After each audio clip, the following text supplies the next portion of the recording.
നമ്മുടെ മുത്തശ്ശി കഥകളിലൊക്കെ കേട്ട പോലെ ഐതിഹ്യമുള്ള ഒരു സ്ഥലത്തേക്കാണ് ഈ കാട്ടുവഴി നമ്മളെ കൊണ്ടുപോണത് കേട്ടോ.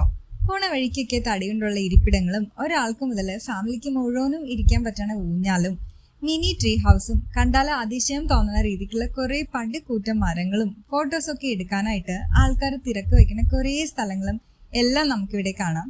പിന്നെ ഒരു ഗുഹയുമുണ്ട്. സ്റ്റേഴ്സ് ഒക്കെ കയറി നമുക്ക് അതിനുള്ളിലേക്കൊക്കെ പോകാനാവും കേട്ടോ. ഇതൊക്കെ കണ്ടും രസിച്ചും നമ്മൾ എത്തുന്നത് ഭൂതം കെട്ടി എന്ന് പറയുന്ന ഓൾഡ് ഭൂതത്താൻ കെട്ടിലേക്കാണ്.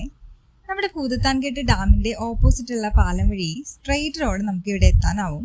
ഇനി ഇവിടുത്തെ ഐതിഹ്യം എന്ന് പറയുന്നത് ഭൂതത്താൻ കെട്ടിൽ നിന്ന് കഷ്ടിച്ചൊരു 10 കിലോമീറ്റർ ദൂരെയുള്ള തൃക്കാരിയൂർ ക്ഷേത്രം വെള്ളം കയറ്റി നശിപ്പിക്കാന് ഭൂതങ്ങള് പെരിയാറിന് കുറുകെ വമ്പൻ കല്ലുകൾ നിരത്തിയിട്ട് അണക്കെട്ട് പണിയാൻ ആരംഭിക്കുകയും ഇതറിഞ്ഞ് തടയാനായിട്ട് കോഴിയുടെ രൂപം സ്വീകരിച്ച ശിവൻ പണി പൂർത്തിയാവണതിന് മുന്നേ കൂകുകയും രാവിലെ ആയെന്ന് കരുതിയിട്ട് ഭൂതങ്ങൾ ഓടി മറയുകയും ചെയ്തു എന്നാണേ.